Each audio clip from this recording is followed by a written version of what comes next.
A brief video to talk about who does what on a short animated film, and specifically we're talking about animated shorts here. Although this photo I've got here is actually, this is the crew jumping for joy on Who Framed Roger Rabbit.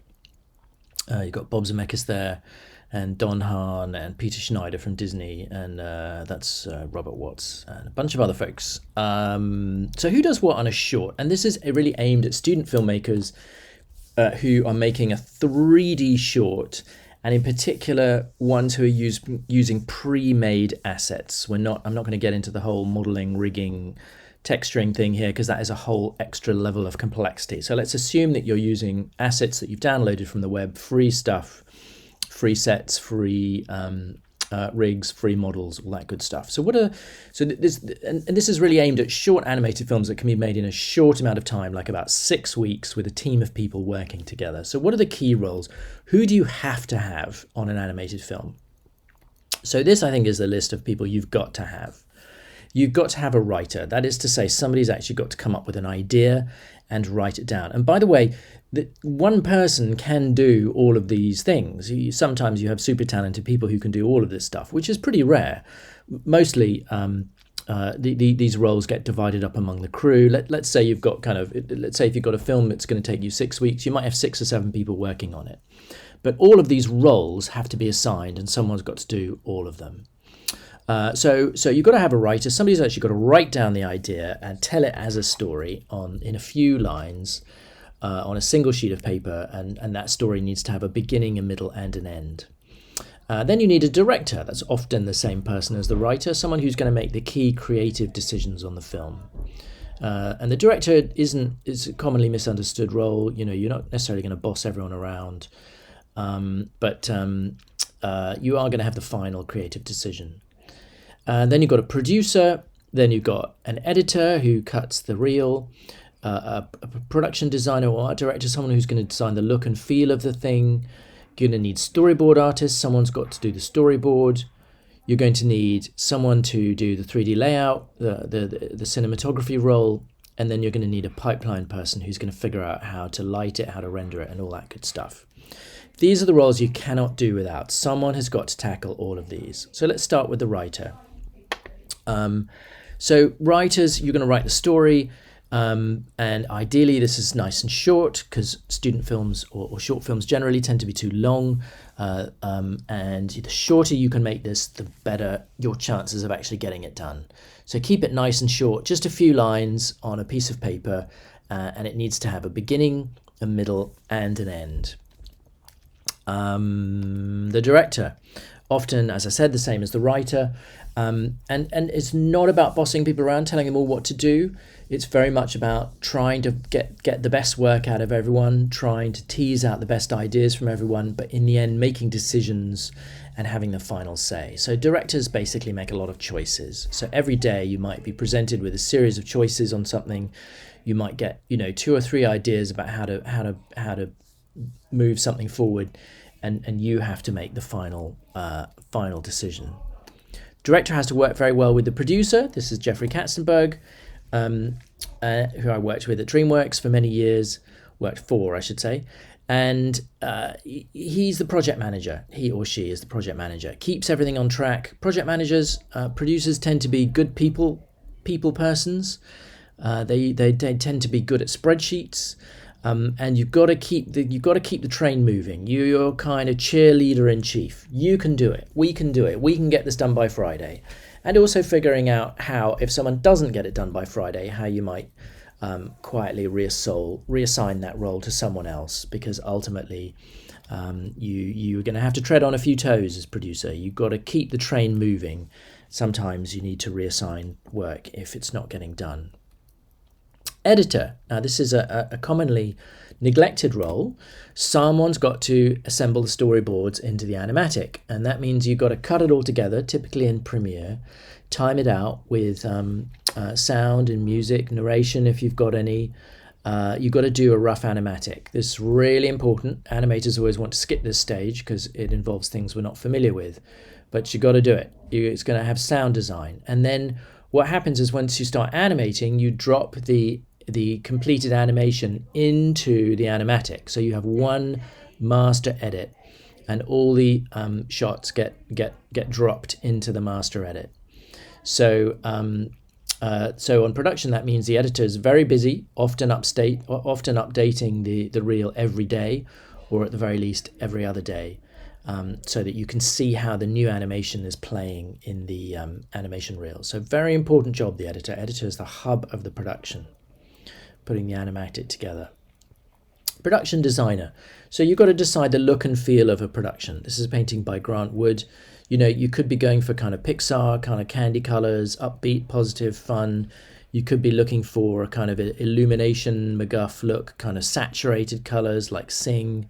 You could be looking for a sort of film noir thing where it's very, you know, heavy shadows, almost black and white.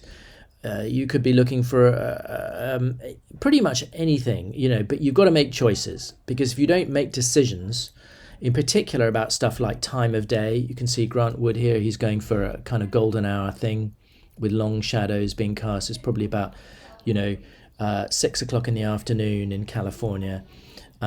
You got to be making choices about time of year. You know, is it January? Is it August? You know, you got to make all these choices, and if you don't make these choices, then the film will feel confusing. Production design is going to start off with mood boards, pulling together inspiration from the web, and then at some point they're going to need to do color keys or color scripts. Now this is something again that often gets skipped, but it's got to be done. And these can be really rough. They can be super rough, but you've got to do them because you've got to decide. Someone's got to tell lighting how to light the shot. And lighting is not just about making stuff bright or not bright. It's also about color. You know, what is it? What kind of color palette are you using? Is it predominantly blues and grays, like it might be in a spooky horror film, or is it kind of perky reds, yellows, and oranges in a sort of upbeat Pixar movie? So you got to make those choices. So that someone's got to do the color scripts so that you know how to light the film. You know what it's going to look like. Someone's got to do the storyboard, and this typically obviously is someone who likes drawing, and it can be a very rough storyboard, but someone's got to board out the script, because you start with the story. Often the writer and the board artist are the same person. That doesn't have to be, and the storyboard artist will take the story, which hopefully you've written down because you've followed the steps properly.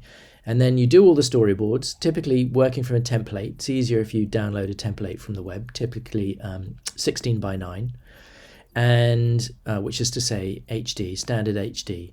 And then you board the film, and then you cut that into an animatic, add sound effects, music, blah, blah, blah, and you've got your story reels. And then once that's done, you need a head of layout. This should be someone who's got a bit of a feel for cinematography, who can take the assets, because you're going to have to assemble all of your assets, like your set. Now, if this is a simple film, you're not going to build all this stuff yourself, or not too much of it. You might just download a bunch of free assets from TurboSquid or the 3freeDmodels.com, or one of those places where you can assemble all the bits and pieces if this is a 3D film. But someone's got to do a 3D layout. And that means taking the boards and, you know, taking proxy versions of your characters, or even the final versions of your characters, sticking them in the shot. And then really it's about camera. Is it a wide shot? Are you going to start on an establishing shot? Are you then going to cut to a close-up? Is it a 2-shot? Is it a 3-shot? You know, how are you telling the story? So follow the boards, but you need someone here who's got a bit of a feel for camera and cinematography before you can start to animate. Finally, you need someone who's going to do the pipeline. And this isn't necessarily a kind of Shell Oil type pipeline like you're seeing here, but it comes from the same idea, which is someone's got to figure out, you know, all the 3D models, the lights, the textures, what you're going to render in. Are you rendering an Unreal Engine? Are you rendering an Arnold? You know, how are you going to do it? So this typically is the most techie person in the group, and you need at least one tech head in the group, otherwise it ain't going to get done. And then you've got to optimize all of your assets so that you know it will all work. And the pipeline supervisor is going to do a lot of this stuff early on, because you want to be doing tests as early as possible. Initially render tests, so you render out still images, and then later on rendering out shots so that you've got a sense of what each shot is going to look like, so you don't have any nasty surprises at the end of the film. Right, anyone else? Those are the key roles. There are other roles you could bring in. You could have a character designer if you were making original assets from scratch. But you know, this involves a whole extra layer of complexity that you may not want to deal with. Again, 3D modeling, I don't recommend getting lost in this stuff. I recommend downloading as much free stuff as you can from the web, because you can spend a lot of time making original assets. Rigging, again, making your own characters, very, very time consuming and complex. I wouldn't do it unless you're very experienced with this stuff. And so it goes with texturing as well. Composer, do you need a composer? Well, you might do, and this can help a lot. You can probably get a lot of royalty-free music from the web, and you certainly are going to want to download royalty-free music, or even any old film music for your animatic. But you know, finally, when you've done that, when you've got all the music, when you've got the music rough cut into your animatic, then you can send it out to a composer if you feel that you need one.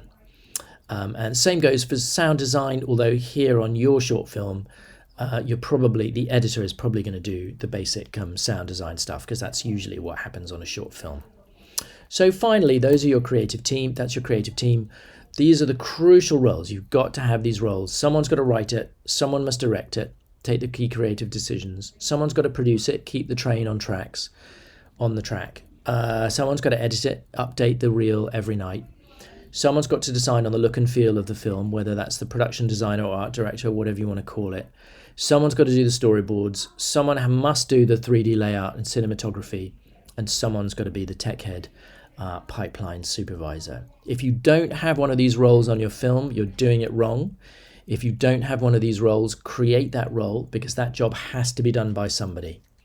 And that's it. That's the creative team on a short animated film.